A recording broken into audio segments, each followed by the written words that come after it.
What you're about to see couldn't be more pathetic, ironic, or hypocritical. So, sign the waiver, fasten your seatbelts, keep your limbs in the moving vehicle at all times, and let's take a ride on the Lawrence O'Donnell Ocasio-Cortez Hypocrite Express. All aboard!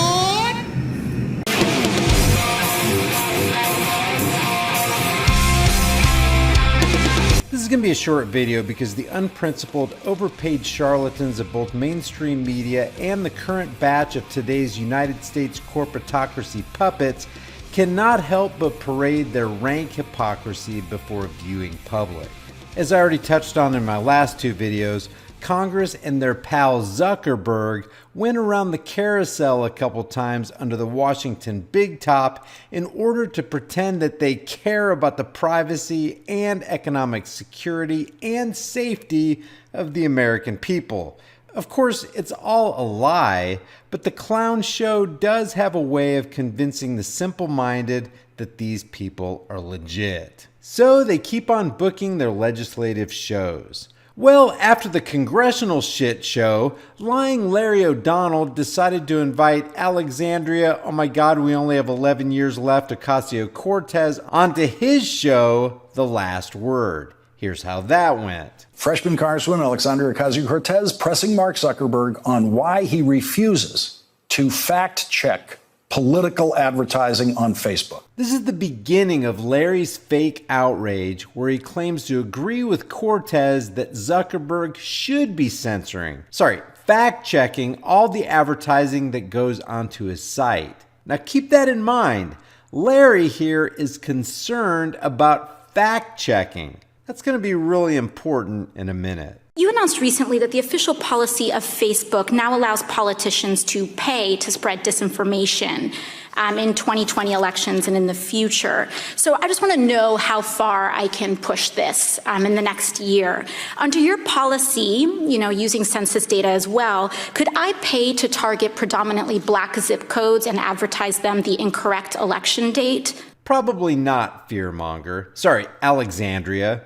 But you can place ads promoting scare tactics designed to extort more wealth from the American people, which is what your Green New Deal ads do. And that's definitely misinformation. No, Congresswoman, you couldn't. We have, even for these policies around the newsworthiness of content that politicians say and the general principle that I believe that... But you said you're not going to fact check my ads. We have, if anyone, including a politician, is saying things that can cause, that is calling for violence or could risk imminent physical harm or voter or census suppression when we roll out the census suppression policy, we will take that content down. So you will, there is some threshold where you will fact check political advertisements. Is that what you're telling me? Well, Congresswoman, yes, for specific things like that, where there's imminent risk of harm. Could I run ads targeting Republicans in primaries saying that they voted for the Green New Deal?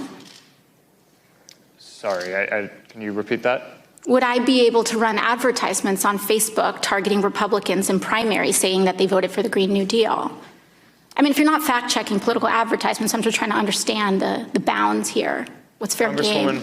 I don't know the answer to that off the top of my head. I think so. You don't know if I'll be able to do that.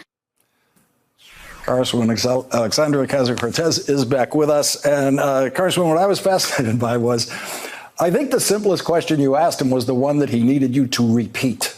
And, and one of the things I'm wondering is, does he even understand that all Republicans oppose the Green New Deal and therefore your ad would be a lie? It's not clear to me that he actually understood that underlying element of your question. Now, as much joy as Larry's getting out of this, yeah, the ad would be a lie. But it's not Zuckerberg's responsibility to monitor and censor people who want to pay for the ads. The bigger issue here in this interview is that Larry, who in this interview acts like he's so against lying and spreading misinformation, does that very thing, that is, spread misinformation on a routine basis on his show. And this is just one example from just a couple months ago. Spoiler alert, everything you're about to hear Larry say here is misinformation. You remember this? This single source close to Deutsche Bank has told me that Donald Trump's loan documents there show that he has co-signers. That's how he was able to obtain those loans, and that the co-signers are Russian oligarchs. What? Really? Rachel's like, hot damn, something juicy. Just look at Larry's Cheshire cat grin here. What? Really? That would explain, it seems to me, every kind word Donald Trump has ever said about Russia and Vladimir Putin, if true. And I stress the if true. Rachel's like, this will go great with my Trump-Russia collusion story. Then Larry decides to come clean. Well, not really. It's more like he got caught. Last night on this show, I discussed information that wasn't ready for reporting. I repeated statements a single source told me about the president's finances and loan documents with Deutsche Bank, saying, if true, as I discussed the information, was simply not good enough. I did not go through the rigorous verification and standards process here at MSNBC before repeating what I heard from my source, pressing Mark Zuckerberg on why he refuses to fact-check political advertising on Facebook. I did not go through the rigorous verification and standards process here at MSNBC before repeating what I heard from my source. In other words, I just don't give a crap about you people, and I just went with it anyway. Had it gone through that process, I would not have been permitted to report it. And the reason I didn't take it through that process is because, frankly, I don't give a damn. I should not have said it on air or posted it on Twitter. I was wrong to do so. This afternoon, attorneys for the president sent us a letter asserting the story is false. They also demanded a retraction. Tonight, we are retracting the story. We don't know whether the information is inaccurate, but the fact is we do know it wasn't ready for broadcast, and for that, I apologize. We don't know whether the information is inaccurate. Even his apology is disingenuous. We don't know if it was inaccurate. This is just more fake news.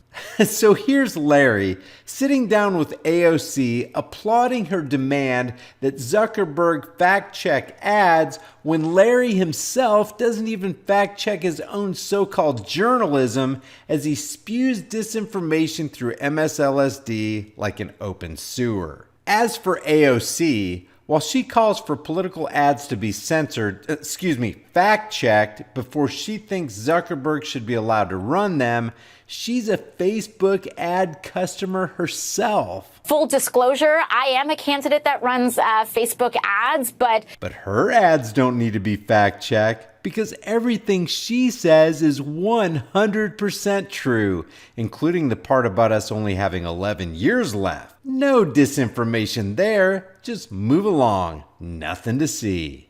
Leave your thoughts about this for the world and the Google Thought Police in the comments section below, and I'll see you guys in the next heavily censored shadow ban video. Before you go, check out our new shirt designs in the shirt store. Here's the Beta Hates America design. Hell no, you're not taking my AR-15. And nobody needs an AR-15. Well, nobody needs a whiny little bitch either. And yet, here you are. And against all enemies, Democrat and Republican. There are over 90 other kick-ass designs in the store and the links in the description. Your purchase supports the message of freedom on this channel. If you get something out of this content, help me beat YouTube's censorship algorithms by liking and sharing this video. And while you're here, why not watch a couple more of my videos? Until next time, stand firm, stay vigilant, and for the sake of all that is right and good, stop giving your rights away to tyrannical psychopaths who want to destroy this country.